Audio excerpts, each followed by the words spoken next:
Why I love 1993 cinema. I'm going to give you a few reasons right here. Got five movies that just stand out to me a lot. This is always one of those years and movies that I always look very, very fondly upon. And I know it probably might not be the biggest one for a lot of other people, but these movies here are always ones I can throw on. I really enjoy. They always take me back, and I guess they just hit me in the special way, especially from back in the day. So I'm going to break down the five main ones I totally like while throwing out some other good ones because it is a solid year. It's a year that doesn't get enough credit, but there is some good ones there. And my number one, I'm going to say, is Last Action Hero. And that's one of those movies to me that has probably one of the best concepts in any movie out there if you really think about it. That's why I always thought it was so bizarre when I heard at one point in time that's like, oh, people didn't really seem to like this when it first came out.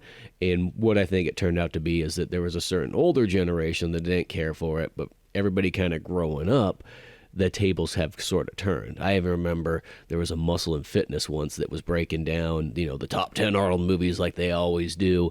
And of course, they had your Conans, your Pumping Iron, all that stuff. But Last Action Hero, I remember, climbed up to number three. And this was, at least 10 plus years ago. I remember this issue. But I was like, oh, ho, ho, ho, the tables have finally turned. And everybody kind of realized that, no, this movie's amazing.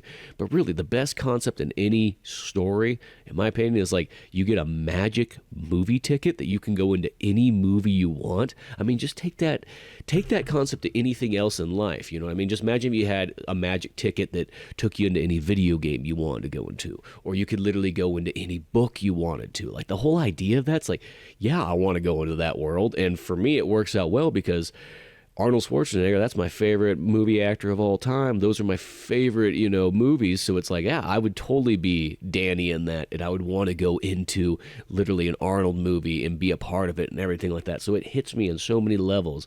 And the fact that it literally is just looking at action movies in general. The 80s have kind of passed. We're into the 90s, and now you can analyze it. And this movie was really way ahead of its time anyways, because the fact of analyzing cinema and all that kind of stuff was kind of a newer concept that wasn't really there yet. And as time goes on, you see much more of it, especially movies. It's like Forbidden Kingdom kind of did the same thing, but with Kung Fu movies. And you could even say Ready Player One is almost in a similar vibe. But Last Action Hero, I feel like it delivers killer lines, great action. It's fun as all can be. There's just a lot of neat moments in there, cameos and all kinds of stuff. And it always holds up. It was one of those ones. It probably was actually the first Arnold movie I ever saw. I literally went over to a buddy's house back in the day, and he had gotten the Laserdisc copy because his parents had, all the bells and whistles and so on like that. And, we're watching it on a big 36-inch Mitsubishi TV and so on like that, and man, was it just killer. And ever since then, I went out and bought the VHS copy because that was, all I could get.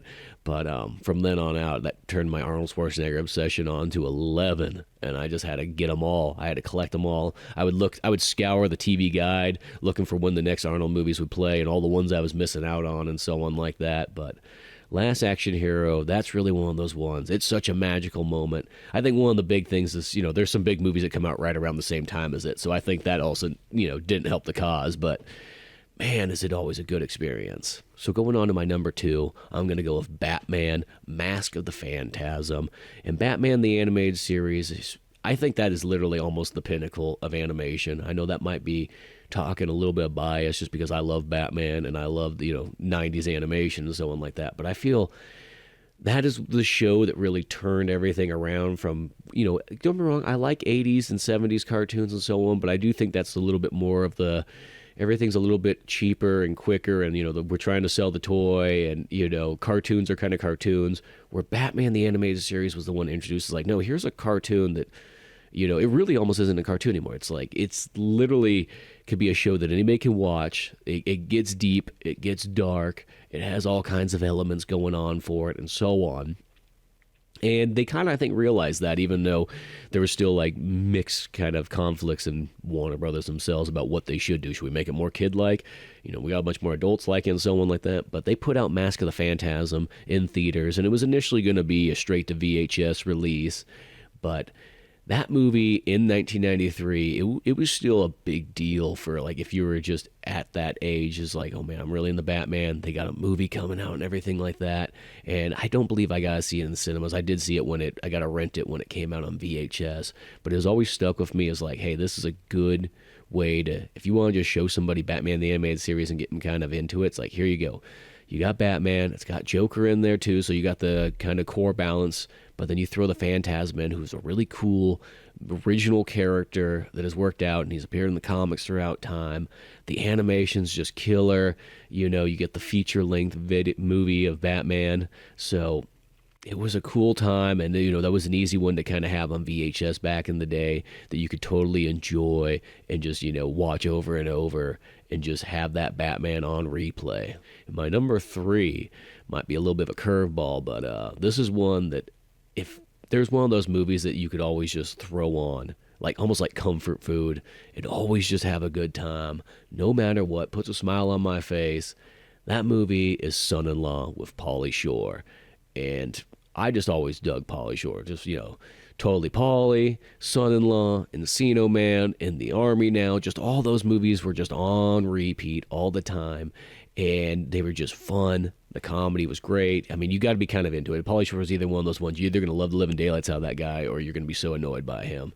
But that movie was great, and I just love the fact that it's like, hey, here's this guy, this wacky guy from California. You know, he meets a girl who comes out there from South Dakota and whatnot, living on a farm and everything.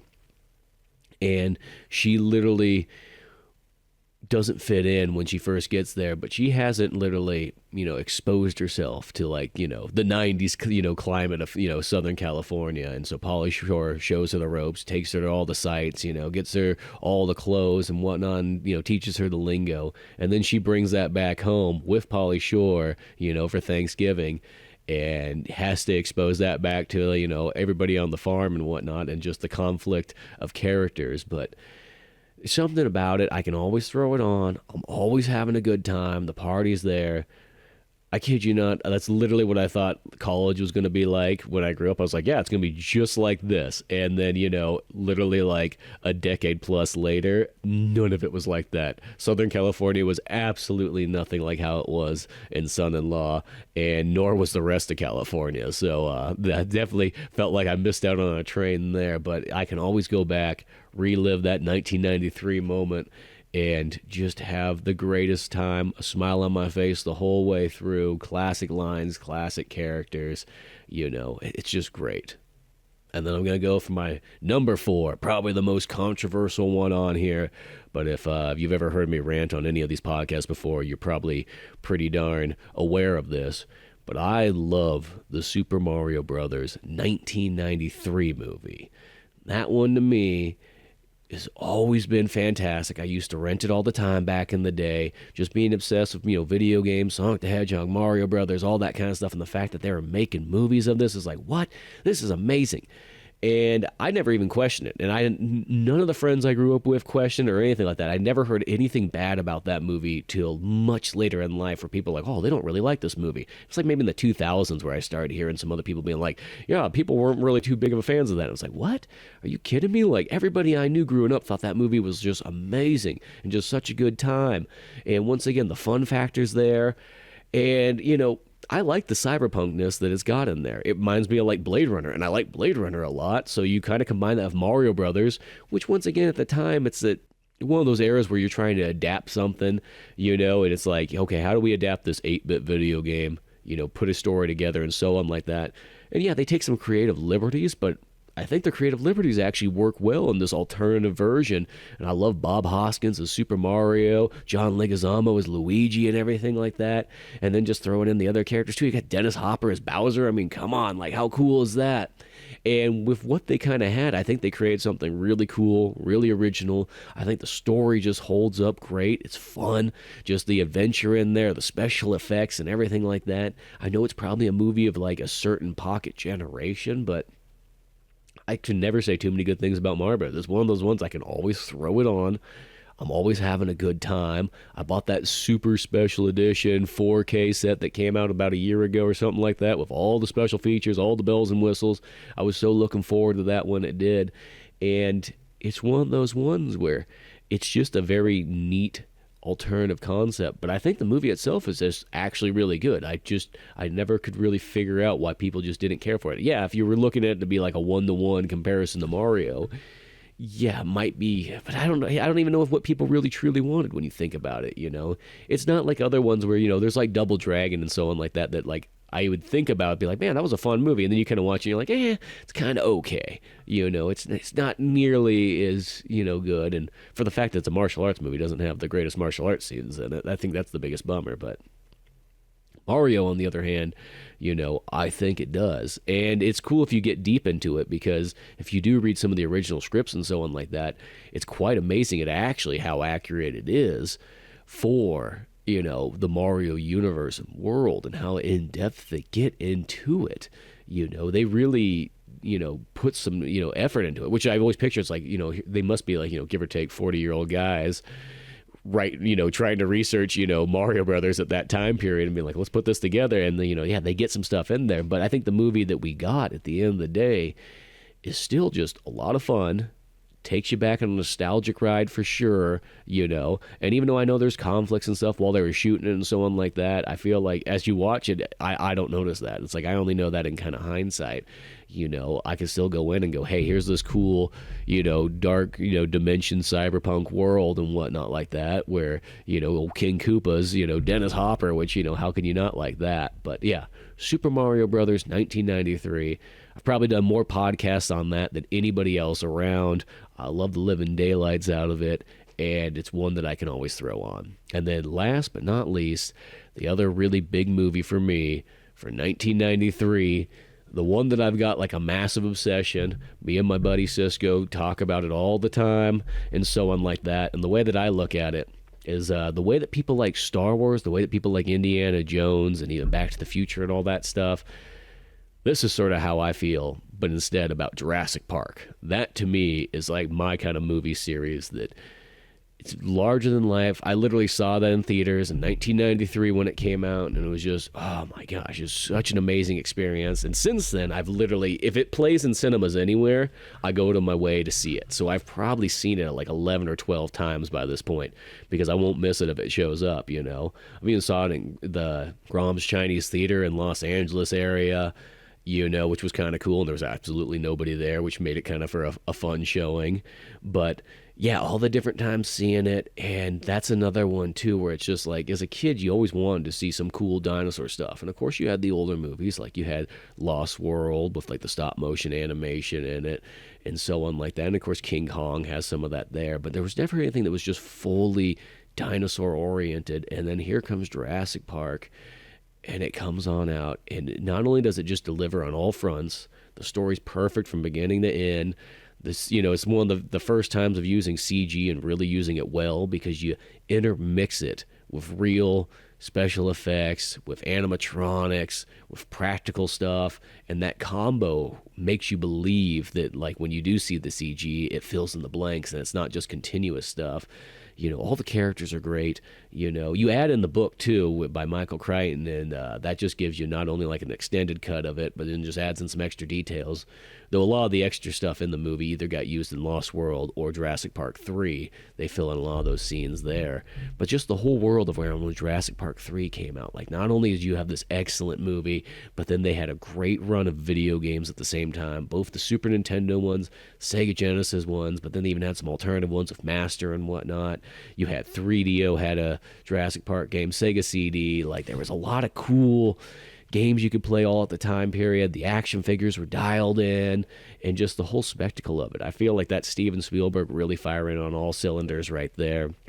Doesn't matter, watching on Laserdisc, on VHS, Blu-ray, and all that kind of stuff all the way up. It's a movie that I can always go back to. I can always quote, I can always throw on, and it's just good. I mean, each year I probably watch it at least 3 or 4 times, just depending on when it is. And then, yeah, it's just one of those ones. If anything, that is the ultimate 1993 movie for sure, in my opinion. Like, that's the one that, if generally everybody should be able to get into it. It's just, you get a great adventure. It's a mixed genre film, which is kind of the neat part about it, because it's got elements of horror, it's got elements of sci-fi, elements of, adventure, action, all this kind of stuff wrapped in one, with all the great characters and how they intermingle with each other and whatnot.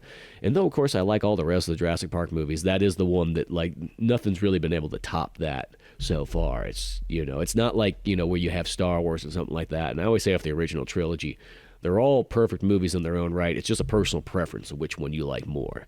Where Jurassic Park, it's kind of, I'm not saying that someone couldn't like Lost World or something, that be their favorite one, because there's still a bunch of good times there. But Jurassic Park 1, man, is that just a perfect movie all around. It's so good. But those are my top 5 main movies that I really dig from 1993. Now, of course, there's a lot more you could always talk about and so on like that. I'm just going to throw a few others out there that just really stand out. But you got Demolition Man, Mrs. Doubtfire, Hard Target with Jean-Claude Van Damme and John Woo. Of course, the old Dazed and Confused, the perfect hangout flick. Tombstone, of course, being another ginormous one and so on like that. And I could literally make a couple parts out of all this because there's so many good movies. And that's just barely touching on it. I mean, I could go even farther. There's Menace to Society, Robin Hood Men in Tights, The Fugitive, Hocus Pocus, Cool Runnings, Ninja Scroll. Gosh, the list just goes on. And, something about 1993 is just such a fun era. But really, at the end of the day, that's my favorite films. Those are the ones that I really wanted to talk about. I could always do a part 2. But I'd also want to hear, what are your favorite movies from 1993? What are the ones that truly stand out in your book and just go, wow, these are freaking awesome. I can't wait to throw this back on again and just, continuously enjoy the good old times of the fantastic, over-the-top kind of era of cinema when things were always larger than life, when it still had that spectacle, when they still had the great movie tie-ins, whether that be fast food tie-ins, action figures, video games. There's just so much going on. But 1993, that's probably always been my all-time favorite year.